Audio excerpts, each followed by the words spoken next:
नमस्कार। जय हिंद। इतिहास विमर्श की इस YouTube चैनल पर आप सभी का एक बार फिर से स्वागत है। युवा साथियों, एग्जाम का समय है। सभी ओर परीक्षाओं की तैयारियां चल रही हैं। ऐसे में आज मैं एक खास चर्चा करने आपके साथ आया हूं। मैं जब कॉलेज जाता हूं तो मुझसे कई विद्यार्थी बड़े मासूम चेहरे के साथ ये कहते हैं कि सर, हमें इतिहास याद नहीं हो रहा है, किस तरह तैयारी करें, कुछ समझ में नहीं आ रहा है। जैसा कि हम सभी जानते हैं, पैटर्न बदला हुआ है। न्यू एजुकेशन पॉलिसी, जो राष्ट्रीय शिक्षा नीति है, वो गत वर्ष लागू हो चुकी है। इस वर्ष हम सेकेंड ईयर में हैं। जो पिछले वर्ष फर्स्ट ईयर की परीक्षा दे चुके हैं वो इस वर्ष सेकेंड ईयर के एग्ज़ाम देंगे। और ये एग्ज़ाम वीक है, एग्ज़ाम का महीना है। पूरा मंथ जो है आगे आने वाले, ये लगातार एग्ज़ाम चलेंगे। अभी बीएड वगैरह के एग्ज़ाम चल रहे हैं, इसके बाद सप्लीमेंट्री एग्ज़ाम चल रहे हैं बीए फर्स्ट ईयर वालों के, इसके बाद बीए बीएससी बीकॉम वालों के, और इसके बाद मार्च में फाइनल ईयर की परीक्षाएं होंगी, यानी जिसमें बीए बीएससी बीकॉम बीएचएससी वगैरह ये फाइनल ईयर के एग्ज़ाम होंगे। साथ ही साथ मार्च में जो पीजी क्लासेस हैं उनके फर्स्ट सेमेस्टर के विद्यार्थियों के भी एग्ज़ाम होंगे। और उसके बाद अप्रैल महीने में सेकेंड ईयर वाले और फर्स्ट ईयर वाले जो नए बच्चे हैं इस वर्ष आए हैं उनके एग्ज़ाम होने, यानी लगातार ये परीक्षाओं का सीजन है। ऐसे में बड़े सावधानी से सारे निर्णय लेने की आवश्यकता है। सबसे पहले तो ये कि हमें तनाव रहित रहना है। लेकिन तनाव किसका? जो घरेलू तनाव हैं, जो अपने पारिवारिक तनाव हैं, जो मित्रों से संबंधित तनाव हैं, इस तरह की जो तनाव हैं, इनसे हमें दूर रहना है। अच्छा और पौष्टिक खाना खाना है, समय पर सोना और समय पर उठना है। अब मौसम बदल चुका है तो हम चाहें तो सुबह व्यायाम इत्यादि भी कर सकते हैं, क्योंकि सुबह योग व्यायाम करने से दिन भर एक ताजगी रहती है और वैसी स्थिति में हम अपनी परीक्षाओं की तैयारी बहुत आसानी के साथ कर सकते हैं। एक चीज खास जो देखने में आई है, खासतौर पर इतिहास विषय के विद्यार्थियों के लिए मैं ये बात कह रहा हूं, वैसे अमूमन कई विषयों में इस तरह की बातें हैं कि विद्यार्थी साल भर बहुत ज़्यादा ध्यान नहीं देते हैं और जब परीक्षा सर पर आती है तो फिर वो परेशान रहते हैं। कई तरह की उनके दिमाग में उथल पुथल चलती है, एक तनाव रहता है। लेकिन ये केवल तनाव ही तनाव है। इस तनाव का निदान कैसे करना है ये विद्यार्थी ना तो जानता है और ना जानना चाहता है, क्योंकि आजकल एक बहुत अजीब स्थिति है कि हर जो व्यक्ति है वो शॉर्टकट अपनाना चाहता है कि बस कुछ में ज़्यादा प्राप्त करें, जो संभव नहीं।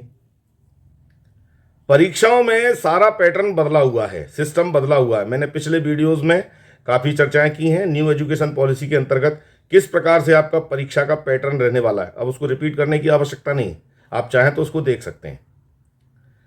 तो सब कुछ बदला हुआ है। ऐसी स्थिति में हमें बहुत गंभीर होने की आवश्यकता है। तो सबसे पहला तो यही है कि अब चूंकि टाइम टेबल हमारा आने वाला है, अभी आया नहीं। और एक बात और मैं आपको बताऊं, जब से हम यूजी की परीक्षाओं में आते हैं, यूनिवर्सिटी लेवल एग्जाम में आते हैं, तो हम ये देख रहे हैं पिछले 10-12 सालों से कि जब से नेट और ये आपके कंप्यूटर इत्यादि का प्रयोग ज़्यादा होने लगा है परीक्षाओं में भी, तो एग्ज़ाम की लास्ट डेट बढ़ती रहती है, क्योंकि विद्यार्थी आवेदन नहीं कर पाते, तो वो लगातार बढ़ती रहती है। और जैसे ही हम परीक्षा फॉर्म सबमिट करते हैं उसके 7 दिन या 8 दिन बाद एग्ज़ाम का टाइम टेबल आ जाता है। तो कई ऐसे विद्यार्थी जो ये सोचते हैं बस टाइम टेबल के लिए, वो परीक्षा का फॉर्म हमने भर दिया है, अब परीक्षा होंगी तो हम देखेंगे। तो ऐसे में बहुत सारे विद्यार्थियों की परीक्षाएं जो हैं वो चूक जाती हैं। और कई विद्यार्थी ऐसे इस वर्ष भी मुझे मिले कि हम पिछले वर्ष परीक्षा फॉर्म तो भर दिया था, लेकिन परीक्षाएं कब स्टार्ट हो गई हमें पता नहीं चला, इसलिए हम परीक्षाओं से चूक गए। और बहाना वही सामान्य सा कि हम गांव से आते हैं, हम दूर से आते हैं। और ये जब आप परीक्षा देने आए हैं, किसी क्लास में आप पढ़ रहे हैं, आपने स्वयं ये डिसीजन लिया है, तो ये सारे बहाने आप अपने माँ बाप से कर सकते हैं, अपने शिक्षकों से कर सकते हैं, अपने आप से कर सकते हैं। लेकिन ये कुछ समय के लिए ही हैं, ये ज़्यादा लंबे समय तक बहाने चलने वाले नहीं, क्योंकि इनका असर आपके ऊपर पड़ने वाला है। ना माँ बाप के ऊपर पड़ने वाला है, ना शिक्षकों के ऊपर पड़ने वाला है। वो तो एक प्रोसेस है, एक प्रक्रिया है कि वो लगातार जानी है। जो आज है वो कल नहीं होगा, जो कल है वो परसों नहीं होगा। मुझे ही पिछले 30-32 वर्षों से इसी प्रोफेशन में हूँ। कई विद्यार्थी आए और चले गए। सब एक से विद्यार्थी नहीं होते हैं, कुछ बहुत गंभीर होते हैं और कुछ बहुत हल्के भी होते हैं, जो हर चीज़ का ठीकरा अपने शिक्षकों पर फोड़ना चाहते हैं, माँ बाप पर फोड़ना चाहते हैं। तो इससे आपको लाभ होने वाला नहीं है। तो लाभ कैसे मिले? क्योंकि अब हम सर्वाइव तभी कर पाएंगे जब हम स्वयं पढ़ेंगे और उस आधार पर अपनी स्किल डेवलप करेंगे। जो राष्ट्रीय शिक्षा नीति है उसमें भी जो प्रोजेक्ट और वोकेशनल कोर्स आपके लिए विशेष रूप से डाला है, उसको एक पार्ट बनाया है उस कोर्स का, और जरूरी पार्ट बनाया है। वो 100 नंबर का पेपर है, तो उसको बहुत हल्के में लेने की आवश्यकता नहीं है। लोग उसको ध्यान ही नहीं देते। और चूंकि बल्क में बच्चे होते हैं तो टीचर्स को भी कोई फर्क तो पड़ता नहीं है। तो मैंने देखा कई टीचर्स जो हैं वो विद्यार्थियों को कहते तू लिख ला कुछ भी, हम कर देंगे साइन। असर किसके होने वाला है, ये सोचने की बात है। टीचर्स पे कोई असर नहीं होने वाला। हालांकि हायर एजुकेशन में उच्च शिक्षा विभाग ने ये कहा है कि रैंडमली वो चेक करेंगे इस तरह की चीज़ों को ये उनका एक मेन नवाचार है।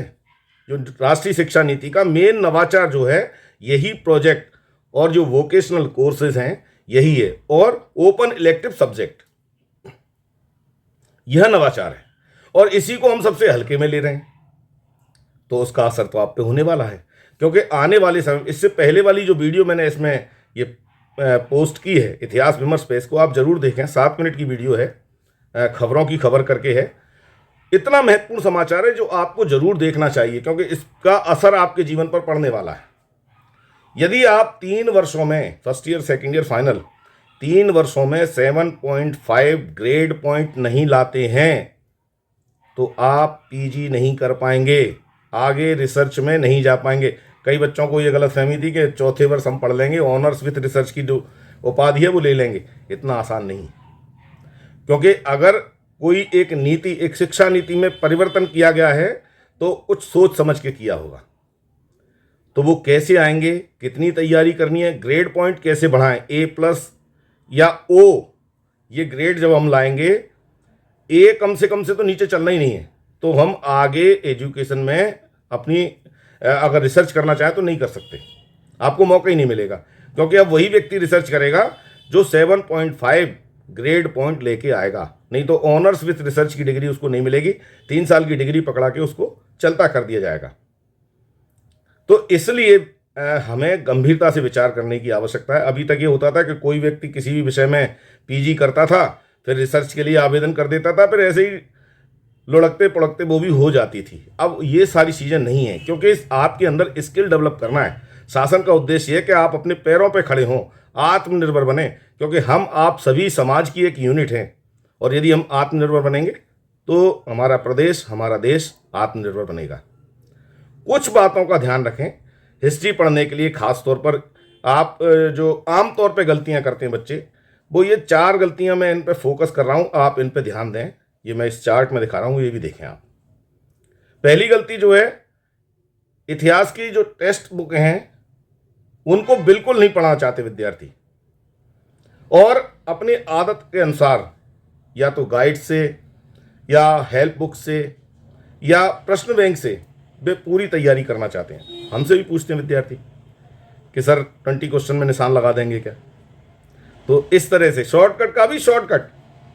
और अब ये संभव नहीं है, क्योंकि आप देखेंगे जो आपके लिए फाउंडेशन की परीक्षा है वो बबल्स काले करके दी जाएगी। उसमें हिंदी में 17 नंबर लाने और इंग्लिश में 18 नंबर लाने, तब जाके आप पास होंगे। अब बबल्स काले करने वाली बात है। तो आपको यदि संपूर्ण ज्ञान नहीं होगा तो आप पेपर कैसे देंगे? तो तैयारी कंप्लीट होना चाहिए। दूसरा पॉइंट देखें, जो हम गलतियां करते हैं, आमतौर पर विद्यार्थी जो गलती करते हैं, बिना नोट्स तैयार किए हम परीक्षा की तैयारी करते हैं, चाहे वो इतिहास है या कोई और एक बात मैं और आपको ध्यान यहां दिलाना चाहता हूं। मेरे पिछले कई सारे वीडियो का जो मेरा अनुभव है, बच्चे मेरे से आके मिलते हैं और वही चीजें पूछना चाहते हैं जो मैं ऑलरेडी उस वीडियो में बता चुका हूं। मैंने ये भी बताया कि प्रोजेक्ट कैसे बने, कैसे तैयार करें, कैसे उसके पेपर, पहला पेज कौन सा होगा, सेकंड कौन सा होगा, थर्ड कौन सा होगा, सारी चीज़ें दी हैं। ऐसी वोकेशनल कोर्स की जो फाइल है वो किस प्रकार से उसकी प्रोजेक्ट रिपोर्ट बनेगी, वोकेशनल कोर्स की जो रिपोर्ट है वो किस तरह तैयार होगी, वो भी इस वीडियो में मैंने दिया है। लेकिन उसे ना देख के वो ये चाहता है कि मैं डायरेक्ट उससे बात करूं। अब मेरे पास विद्यार्थी पढ़ते हैं 2000, और मैं 2000 विद्यार्थियों से एक एक करके बात करूंगा, तो क्या ये संभव है? कुछ बातें मैं भूलूंगा, मैं भी परेशान होऊंगा, और विद्यार्थी भी, क्योंकि विद्यार्थी एक बार आता है, दूसरी बार वो आता नहीं है, फिर वो 4 6 8 दिन बाद आएगा कि मैं गांव से आया हूं। तो आप इनसे देख के इसमें जो समस्याएं हों, इन वीडियोस को देखें, जो समस्याएं उनको नोट आउट करें आप, और फिर मेरे से आप मिलें। आप कमेंट्स बॉक्स में जाके भी पूछ सकते हैं, पर हम अपना नेट बचाना चाहते हैं, और इसके लिए हम इसको पूरा वीडियो देखना ही नहीं चाहते। लेंदी है, बड़ा है, ये सोच के हम उसको इग्नोर कर देते हैं। नुकसान किसका है? तो आप इस वीडियो को प्लीज़ पूरा देखें, क्योंकि आपको टिप्स दी जा रही हैं आपके सफलता की। बहुत सी चीज़ें हैं, लेकिन सारी बातें वीडियो में भी नहीं कही जा सकती। क्लास में बच्चा आता नहीं है रेगुलर, एक दिन आया, 3 दिन नहीं आया, तो आप ध्यान से इसको सुने। तो 2 बातें हमने की, अब ये तीसरी बात देखें। इसमें परीक्षा के दौरान लंबे उत्तर दिखाने के लिए अक्सर विद्यार्थी जगह छोड़कर या लाइन छोड़कर लिखने लगते हैं। ये एक बहुत बड़ी कमी है। वो ये सोचते हैं कि हम लिख रहे हैं, ज़्यादा कॉपी भरी हुई दिखाई दे, तो वो एक एक 2 लाइन छोड़ के लिख देते हैं। एक बात मैं यहाँ विशेष रूप से आपको बता देना चाहता हूँ, अब सप्लीमेंट्री कॉपी का कोई नियम नहीं है। आपको सिर्फ एक सिंगल कॉपी मिलेगी, उसी कॉपी में आपको सारे पेपर को हल करना है। जो भी क्वेश्चन आपके लिए आए, वो शॉर्ट नोट्स हों, लॉन्ग आंसर्स हों, जो भी हैं, आपको उसी कॉपी में मिलेंगे। एक्स्ट्रा आपको सप्लीमेंट्री कोई कॉपी नहीं मिलने वाली। तो आप उतना लिखें जितना ज़रूरी हो, क्रमबद्ध लिखें, तरीके से लिखें, तो आपको उसके अच्छे अंक मिलेंगे। और चौथी बात, ज़्यादा लिखने के चक्कर में कई बार जो विद्यार्थी हैं कुछ बातों को रिपीट करने लगते हैं।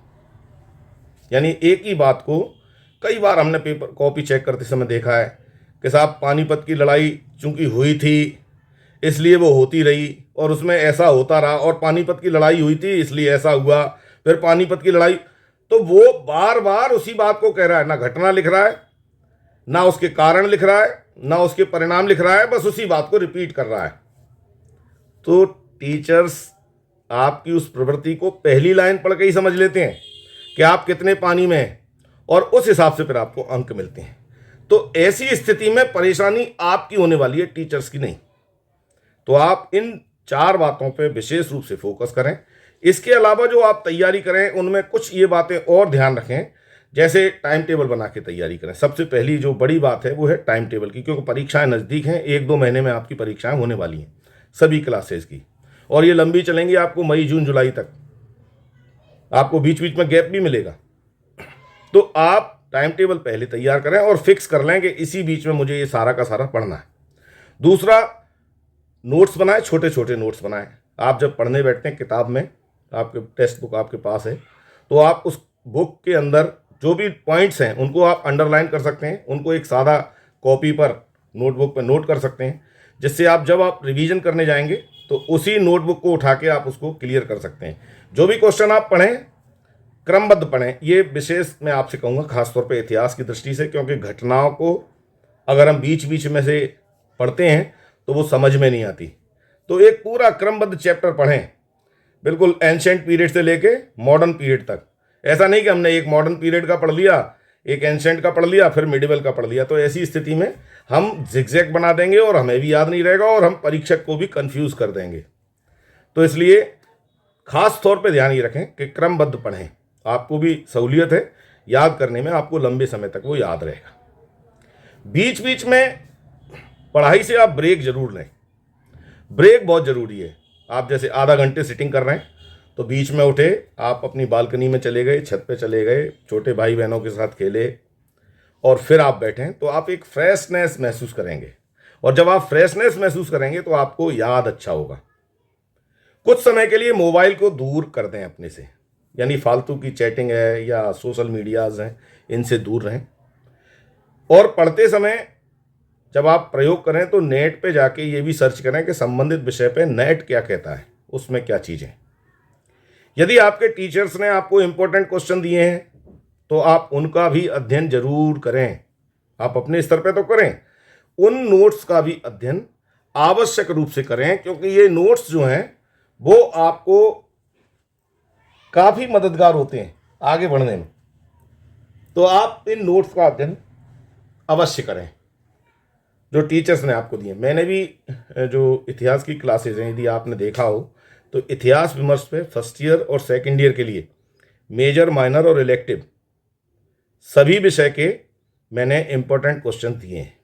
गत वर्ष भी दिए थे, इस वर्ष भी दिए हैं, क्योंकि बच्चों की विशेष इच्छा थी कि साहब आप क्वेश्चन दो, क्योंकि आपने पिछले वर्ष भी जो दिए थे उनमें काफ़ी अच्छे हमें सफलता मिली और वो लगभग पूरे ही आए थे।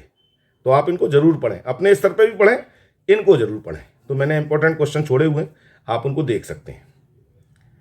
पौष्टिक भोजन करें। आमतौर पे देखते हैं पिज्ज़ा, बर्गर वगैरह जैसी चीज़ें, तली भुनी, बाजार की चाट पकौड़ी। इस समय बच्चे बीमार बहुत होते हैं, मौसम भी परिवर्तित हो रहा है, मच्छरों का प्रकोप भी बढ़ रहा है, गर्मी सर्दी जैसा माहौल है। ऊपर से हम अगर बाजार की चाट पकौड़ी, पानी की टिक्कियाँ खाएंगे तो हमारा स्वास्थ्य खराब होने वाला है, और वैसी स्थिति में उसका असर हमारे उस पर लाइफ पे पड़ने वाला है। तो हम सावधानी बरतें, बीमार ना हो, इसलिए पौष्टिक भोजन करें, पर्याप्त नींद लें, सोना भी बहुत ज़रूरी है। और मन में जब हम पढ़ने बैठते हैं तो विचार भी कई तरह के आते हैं, तो ऐसी एकांत स्थान देखें जहां आप पढ़ सकें। विचार आएंगे, उनको रोक नहीं सकते, लेकिन आप अपने आप को कमिटमेंट करें कि ये आज चैप्टर मुझे ख़त्म करना है, तो आप उसे बेहतर कर पाएंगे।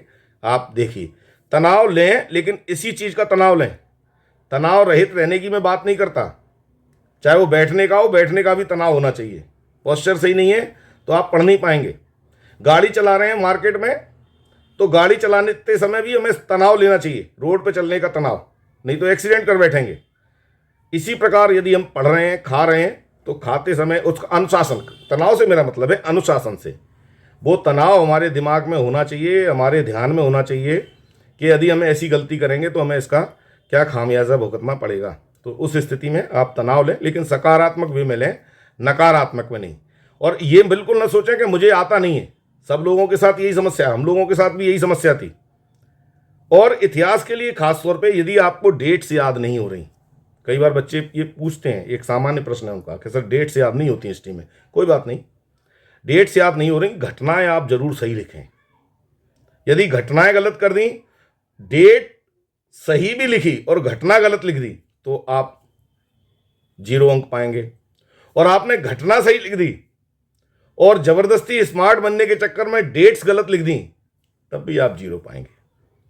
इसलिए डेट्स उसी स्थिति में लिखें जब आप कन्फर्म हो। अदरवाइज घटना की बात करें, क्रम से लिखें, पैराग्राफ चेंज करके लिखें, पर्याप्त स्पेस दे के लिखें, सुंदर हैंड राइटिंग में लिखें। बहुत ज़्यादा सजाने की आवश्यकता नहीं, लेकिन स्पष्ट पढ़ने योग्य मैटर होना चाहिए। साथ ही साथ आप एक्सरसाइज वगैरह करें, जिससे आप स्वस्थ हों, निरोगी रहें, स्वच्छ वायु का आपके आसपास वातावरण हो, खुली हवा में आप थोड़ा सा विचरण जरूर करें। शुद्ध ऑक्सीजन हमारे दिमाग को खोलती है, तो वह भी करें।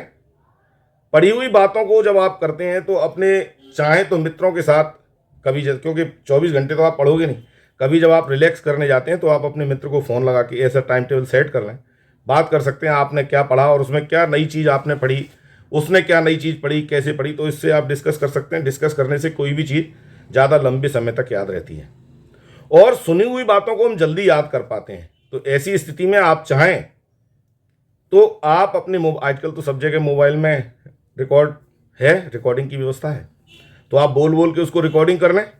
आप कान से वो लीड लगा के उसको सुने, अपनी ही आवाज़ को सुनेंगे, 2-3 बार आप सुनेंगे तो आप देखेंगे आपको जल्दी याद हो जाएगा।